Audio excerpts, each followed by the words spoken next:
Hey, what's going on, guys? Welcome back again to another brand new video. So to summon up this whole free forex course that I'm doing for you guys on my YouTube channel, if you haven't seen it or you don't know what I'm talking about, if you go to my channel, if you go to playlist, you will see a whole playlist from A to Z, from how to start trading from a complete beginner, basically a complete beginner course for you guys, and I hope that helps you. So in today's video, we're going to summon up the last few episodes of how you can Confluence trading. So today's episode is going to be Confluence trading, right? Confluence trading is basically when two or more confluences or confirmations meet at one exact point that indicates a strong probability of a setup playing out in your favor. So without further ado, let's just jump on the chart and I'll break it down for you guys. All right, guys, jumping here on a clean chart, AUD USD, and I'm on a daily time frame, right? I'm on a daily time frame. So we're gonna play this like bit by bit and take it as we go, right? Let's say the market is around here, right? And right here, you don't know if you should short or buy, right? Like obviously the market is in a downtrend, right? We have identified the trend, right? We have a clean bearish market structure. You can see lower highs, lower lows, lower highs and lower lows, etc. You can keep this on just to kind of remind you that we are trading bearish and we will only be looking to sell, right? Cool. Now once that happens, the first thing I do, once we identify a major high, I always take my fib and start it from the highest point, right? Now we don't know where this point B is. Let's say this is a point A, right, which is the 100%, and now we're looking to find point B, but we don't know where it's gonna be. So leave the Fibonacci for now and then just play the market a little bit, let it play out, and then boom, right here we have point B,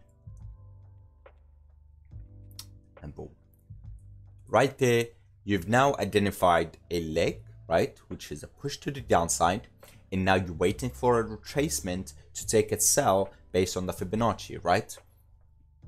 Why are we taking sells? Again, we are in a bearish market structure. We're only looking to sell. So identify Fibonacci and so on and so forth. We have point A and we have point B. Now, once we identify that, all we have to do now is wait for some sort of a rejection, right? So you can drop down on 4-hour time frame. Let's make that a little bit visible on the 4-hour as well. Let's go 4-hour time frame. Right now we know that this daily fib, we're just looking for something for a bearish market structure, right? Confirmation. Now we do have structure here, right? We have structure here and we have a 50%. So this could indicate, and you can see how we can drag this. You can see market respected it here, respected there. Now we have confluences. You see how what I'm saying? Now we have confluences. We have a structure point, right? A resistance, a point in the market that was used as resistance here, support here, broke, and now the market could use it as resistance again. And the same area falls also on a 50% retracement, right? On the daily. So now all we're waiting on basically is for the market to come in our area, right? For the market to come in our confluence area, because we have confluences here, right? We have resistance, we have support, we have a market structure area, we have a 50% retracement on a daily Fibonacci, right? And we are bearish. Many confluences telling us to short from that area. So one, you could do something like a sell limit, right? Stops just above like here, just above the 61.8 with a TP1 down here. You could do that, or you can wait for the price to get there and then you can enter yourself, but either way it's preference really. So let's just wait for the market, and right there it tags us in, right? It tags you in. This is why sometimes if you have an area of an interest, rather set limits, because sometimes you may get distracted, sometimes you may get busy, whatever the case may be. Boom, you have a setup, you tagged in, you have your stop loss, you have to take profit. And let's see how, oh my god, guys, see how this trade plays out to the T. Obviously it takes some time, but TP hit. So I built a case. Think of it like this. you're building a case. You need as many confluences as possible to enter this trade. So how to do that is you get every tool possible. You need Fibonacci, trend lines, market structure, support and resistance, right?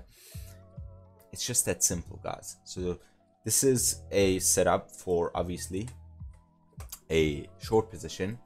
Let's find you guys a setup for a long position. So right here, guys, I have a very clean buy setup that I can show you guys, and let's see how I'm building all the confluences that I need to enter a buy position. So first things first, I identified the trend bullish, right? Obviously we're on the 4-hour time frame, right? I dropped this, that the bearish was on a daily, but everything you do, like the steps to the confluence trading is the same thing, whether is it on a higher time frame or smaller time frame. It's just up to you to decide whether you're a swing trader, day trader, or a scalper. It's just that simple, but the steps and the setups are all the same thing, right? Right here, we have identified that price is making higher highs and higher lows, right? Boom, major low, cool. Now we take our Fibonacci from point A to point B, and now what do we have here? We have two things. We have 161.8. Two, we have an area right here that the market has respected multiple times, right? So we have now support, support, support. Price every time comes in this area, it uses it some sort of a support area. Plus we have a 61.8 plus market is making higher highs and higher lows, right? So now we have confluences. Now we're just trying to look for buys. Let's see what happens. Wait for confluence, boom, and right there you see that break and a retest. That should be our entry point. Long position right there, stops below the low, and TP of course should be your negative 27%. Let's see how this played out a little bit, and in your favor. It took some time, but eventually it got there. Ooh, that's a close one. Look at that. That's a you know, I'm glad this happened because it really shows you the reality of trading, and it's not always gonna run to your TP, right? It's fine. It's not always the case. It is what it is. This is why you need to be disciplined. You need to stick to your analysis, and eventually things will play out, right? The market will scare you. The market will play with your mind, tell you you're not right, all that stuff. Stick to your analysis, guys. Really, it's that simple. Right there, guys. I hope you enjoyed today's video. If you did, please smash the like button. It helps me a lot. Make sure you guys are subscribed for more videos and free educations like this. And with that being said, I'll see you all in the next one. Peace.